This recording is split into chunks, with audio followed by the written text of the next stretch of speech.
ഈ കഞ്ചാവ് ബിസിനസ്സൊക്കെ നടത്തുന്നവരുടെ ശ്രദ്ധിക്കും. ഇവർ എന്നായാലും പിടിക്കപ്പെടും. പക്ഷേ വീട്ടിൽ അച്ഛനും അമ്മയൊക്കെ ഉള്ള ചെറുപ്പക്കാരായിട്ടുള്ള ചെറിയ ചെക്കന്മാരായിരിക്കും.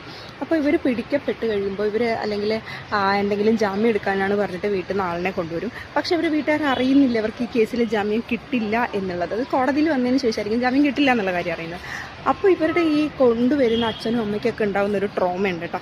അങ്ങനെ ഒരു അമ്മേനെ കണ്ടിട്ടാണ് ഞാൻ ഈ വീഡിയോ ഇടുന്നത്. ആ അമ്മയുടെ കരച്ചിൽ സ്വന്തം മോനെ അങ്ങനെ ജയിലിലേക്ക് കൊണ്ടുപോവുകയാണ്, റിമാൻഡ് ചെയ്യുകയാണ് എന്ന് പറയുമ്പോഴത്തേന് ആ അമ്മ കരയുന്ന, ഞാൻ ഈ കോടതിയിൽ നിന്ന് പോവില്ല, ഞാൻ ഈ ഉമ്മറത്ത് ഉറങ്ങിക്കോളാം, ഇവിടെ ഇരുന്നോളാം, എൻ്റെ മോന് ഒന്നും കഴിച്ചിട്ടില്ല, അല്ലെങ്കിൽ എൻ്റെ മോന് പറ്റില്ല, എവിടെയും കൊണ്ടുപോകാൻ പറ്റില്ല, ഞാനും കൂടെ പോകും, ഇങ്ങനെയൊക്കെ പറഞ്ഞ ഒരു അമ്മേൻ്റെ കരച്ചിൽ കേട്ടിട്ടാണ് ഞാൻ ഈ വീഡിയോ. അപ്പോൾ ദയവ് ചെയ്തിട്ട് ഈ നിങ്ങൾ ഈ ചെറുപ്പക്കാരായിട്ടുള്ള ആൺകുട്ടികൾ, നിങ്ങൾക്ക് വീടും നിങ്ങൾക്ക് സ്നേഹിക്കാനൊക്കെ ആളുള്ളപ്പോൾ നിങ്ങൾ ഇത്തരം കാര്യങ്ങളിലൂടെ കിട്ടുന്ന പ്രോഫിറ്റ് വേണ്ടാന്ന് വെക്കുക. അതായത് അത് നിങ്ങളുടെ വീട്ടുകാർക്ക് കൊടുക്കുന്ന ഒരു വലിയ ട്രോമയാണ്. ഇങ്ങനെ മക്കളെ ജയിലിലേക്ക് അയക്കുന്നത് കാണുക, അല്ലെങ്കിൽ അതിലേക്ക് മക്കൾ പോകുമ്പം അവർക്ക് ഉണ്ടാവുന്നത്. അതുകൊണ്ട് ദയവ് ചെയ്തിട്ട് നിങ്ങൾ ഇത്തരം കാര്യങ്ങൾ ചെയ്യാതിരിക്കാൻ, കുടുംബക്കാരെ ഓർത്തിട്ടെങ്കിലും.